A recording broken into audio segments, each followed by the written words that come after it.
अब अगले कांग्रेस पार्टी के एक वरिष्ठ नेता की बात करते हैं। वो पूर्व केंद्रीय मंत्री हैं, उनका नाम मनीष तिवारी है। मनीष तिवारी ने 26/11 के मुंबई हमले के बहाने अपनी उस दौरान रही अपनी ही सरकार पर निशाना साधा है। कांग्रेस के वरिष्ठ नेता मनीष तिवारी ने अपनी किताब में मुंबई हमले को लेकर पूर्व प्रधानमंत्री मनमोहन सिंह की यूपीए सरकार को कटघरे में ला खड़ा किया। साथ ही दावा किया कि 26/11 के हमले के दौरान बयानों से ज्यादा एक्शन दिखाई दिया जाना चाहिए था और जिस तरह अमेरिका ने 9/11 के हमले के बाद तेजी से कार्रवाई की थी, उसी तरह से भारत को भी करारा जवाब देना चाहिए था। मनीष तिवारी पहली बार नहीं है जब अपनी पार्टी और अपने ही नेताओं पर उन्होंने निशाना साधा हो। इससे पहले भी वो सिद्धू और यहां तक कि राहुल गांधी के हिंदुत्व वाले बयान पर तीखी प्रतिक्रिया जता चुके हैं। अब मनमोहन सरकार को कटघरे में ला खड़ा किया है मनीष तिवारी ने। ये कांग्रेस पार्टी के अपने नेता हैं और आजकल के नेता नहीं है, ये सब वरिष्ठ नेता हैं जो या तो बयान दे रहे हैं या अपनी किताब में जो उनकी बातें लिखी हैं उन बातों के तहत ऐसा लग रहा है जैसे अपनी सरकार को कटघरे में खड़ा कर रहे हैं और कर भी रहे हैं, क्योंकि उन्होंने कहा कि 26/11 में जिस तरह का एक्शन दिखना चाहिए था, एक्शन नहीं हुआ, सिर्फ और सिर्फ बयानबाजी हुई। अमेरिका ने जिस तरह 9/11 के हमले के बाद तेजी से कार्रवाई की थी, वैसे हिंदुस्तान को भी करनी चाहिए थी। और देखिए, तब अगर सरकार किसी की थी तो यूपीए की सरकार थी, कांग्रेस पार्टी की थी, मनमोहन सिंह सरकार चला रहे थे। वहीं अब आपको हम दिखाते हैं मनीष तिवारी ने अपनी किताब में लिखा क्या है। उन्होंने जो लिखा वो भी आपको बताऊं। एक समय आता है जब कार्रवाई शब्द से ज्यादा होते हुए दिखनी चाहिए। 26/11 एक ऐसा समय था जब ऐसा होता हुआ दिखाई देना चाहिए था। इसलिए मेरा यह मानना है कि भारत को उन दिनों में कहीं ज्यादा तेज एक्शन दिखाना चाहिए था जब भारत में भी अमेरिका की तरह 9/11 का हमला हुआ था। अमेरिका ने तेजी दिखाई थी लेकिन भारत ने नहीं दिखाई। मेरे साथ अमित कुमार मेरे सहयोगी जुड़ गए हैं, न्यूज रूम से लाइव हैं। मनीष तिवारी ने कई बड़ी बातों का जिक्र किया अपनी किताब में। अमित, उन्होंने कहा कि भारत ने उस तरीके से तेजी नहीं दिखाई जिस तेजी से 9/11 के समय अमेरिका ने दिखाई थी। जी देखिए, मुझे लगता है कि ये किताब लिखने की जो परंपरा है और उसमें खास करके जो ग्रुप 23 जो एक कहा गया था, जो कांग्रेस को वो वेटरन नेता हैं जो कि अभी के मौजूदा नेता के जो लीडरशिप को खास करके राहुल और प्रियंका ये लोग को लेकर खुश नहीं है, क्योंकि वो साइडलाइन थे।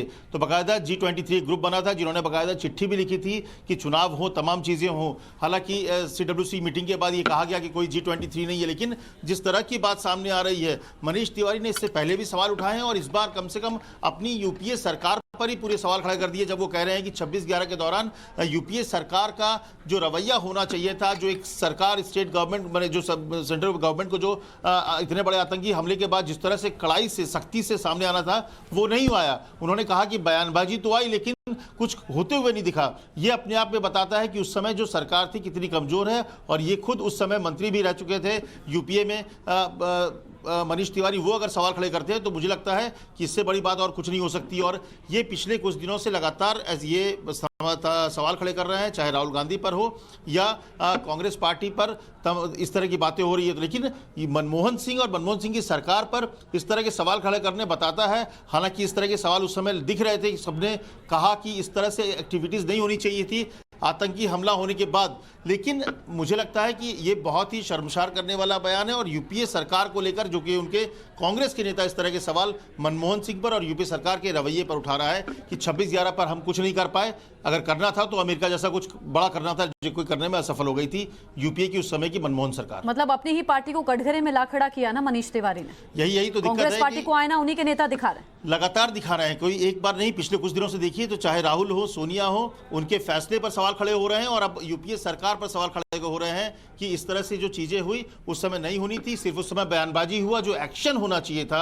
आतंकी हमला होने के बाद, जिस तरह से मोदी सरकार ने किया कि यहाँ पर हमारे जवान मारे गए तो हमने घुसकर वहां पर सर्जिकल स्ट्राइक किया, एयर स्ट्राइक किया। वापस आ रही है मुख्तार अब्बास नकवी इसी विषय पर बोल रहे हैं, सुनते हैं।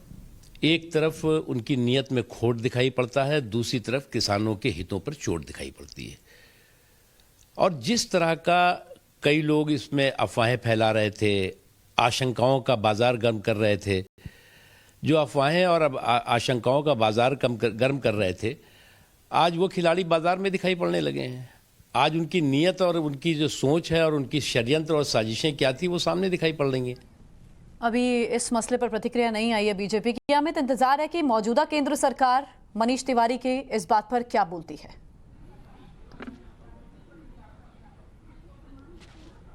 देखिए, मुझे लगता है कि मनीष तिवारी और जो तमाम बड़े नेता हैं वो उनका कहीं ना कहीं फ्रस्ट्रेशन खुलकर सामने आ रहा है, क्योंकि पार्टी में वो दरकिनार हो गए हैं, उन्हें कोई पूछ नहीं रहा है। तो ऐसे में जो एक नाराज़गी है, चाहे गुलाम नबी आज़ाद हो, आनंद शर्मा हो, जो पूरा ग्रुप 23 जो तमाम वेटरन नेता हैं जो कि उस समय अच्छे पद पर थे, लेकिन अब उनको उस तरह से राहुल गांधी उस तरह से नहीं पूछ रहे हैं जिस तरह से पहले तवज्जो दी जाती थी। तो इसीलिए कई जो इनकी किताबें हैं, देखिए किताब की में जिस तरह से चीज़ें लिखी हुई है, ये साफ दिखाता है कि उस समय की बातों को लेकर अपनी सरकार पर सवाल खड़े कर रहे हैं। अपनी सवाल पर कटघरे खड़ा करना ये दिखाता है कि उस समय की चीजों को लेकर अब जब अगर आपकी बात से तो अमित मैं समझ पा रही हूँ, पार्टी में अगर आपकी पूछ कम हो गई तो आपने अपनी खींच निकालनी शुरू कर दी, जबकि आपको सच्चाई समय पर सामने लानी चाहिए।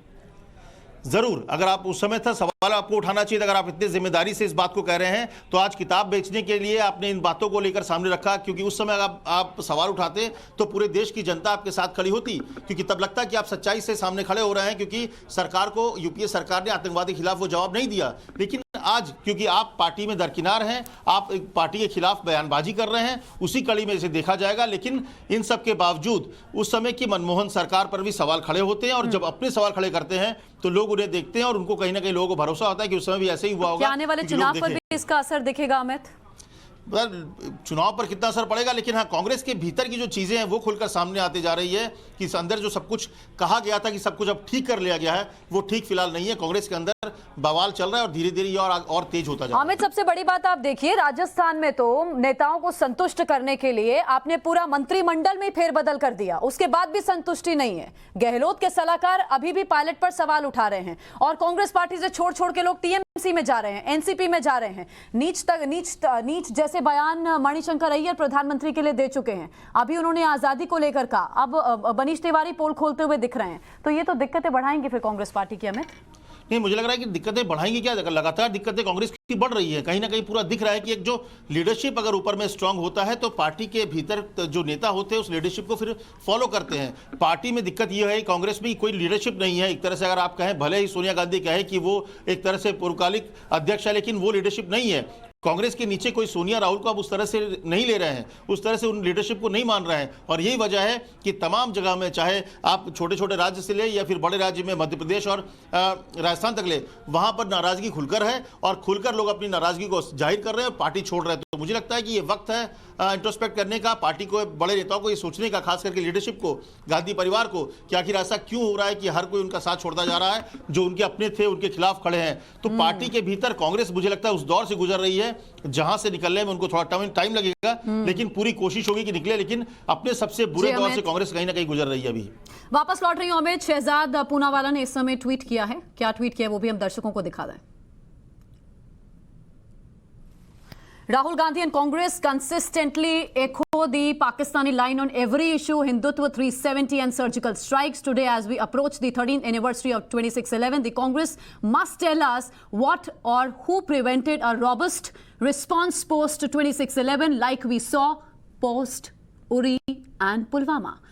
मनीष तिवारी की किताब की जो पंक्तियां हैं उसके बारे में भी मैंने आपको बताया। मनीष तिवारी ने तत्कालीन सरकार, जो कि उन्हीं की पार्टी की थी, कांग्रेस पार्टी की सरकार थी, मनमोहन सरकार चला रहे थे, उसे कटघरे में खड़ा कर दिया मनीष तिवारी ने। अब उसी पर देखिए, बीजेपी के प्रवक्ता शहजाद पूनावाला, बीजेपी के प्रवक्ता, अब इस पर अपनी प्रतिक्रिया दे रहे हैं। शहजाद मेरे साथ फोन लाइन पर जुड़ चुके हैं। शहजाद, कांग्रेस पार्टी को बाहर के लोगों की जरूरत नहीं है, कांग्रेस के नेता ही कांग्रेस की दिक्कतें बढ़ा रहे हैं। मनीष तिवारी के बयान पर आप क्या कहेंगे, उनकी किताब की पंक्तियों पर? देखिए, जो बात मनीष तिवारी जी ने उठाई है, ये तो सारी दुनिया को मालूम है कि कांग्रेस पार्टी पाकिस्तान के साथ सुर से सुर मिलाती है, चाहे वो 370 हो, चाहे वो हिंदुत्व हो, सर्जिकल स्ट्राइक हो। पर आज सवाल मनीष तिवारी जी का ये है कि आप आतंकवाद पर नरम क्यों थे। आपको याद होगा कि 26/11 के बाद अली मेजर, इन्होंने टाइम्स नाउ को बताया था कि किस प्रकार से एयर फोर्स ने बताया था सरकार को कि हमारे पास सारे टारगेट्स है, पर सर्जिकल स्ट्राइक नहीं होने दिया गया। और आज 26/11 की जब एनिवर्सरी पास आ रही है तो उसके सारे पीड़ित ये सवाल पूछ रहे हैं कि पाकिस्तान से यूपीए की उस समय की सरकार ने एमएफएन स्टेटस तक नहीं हटाया। अटैक करना या सर्जिकल स्ट्राइक करना, जैसे इस सरकार ने पुलवामा के बाद बालाकोट किया, उरी के बाद सर्जिकल स्ट्राइक किया। आपने MFN स्टेटस तक नहीं हटाया, तो क्यों आप पाकिस्तान के बिल्कुल ठीक बात है। इतने नरम थे और आतंकवाद के विरुद्ध इतने नरम थे। इनफैक्ट आपको याद होगा कि दिग्विजय सिंह तो 26/11 का दोष हिंदुओं पर मढ़ने की पूरी कोशिश कर रहे थे। बिल्कुल ठीक है। ठीक है शहजाद, बहुत शुक्रिया हमें समय देने के लिए। और आगे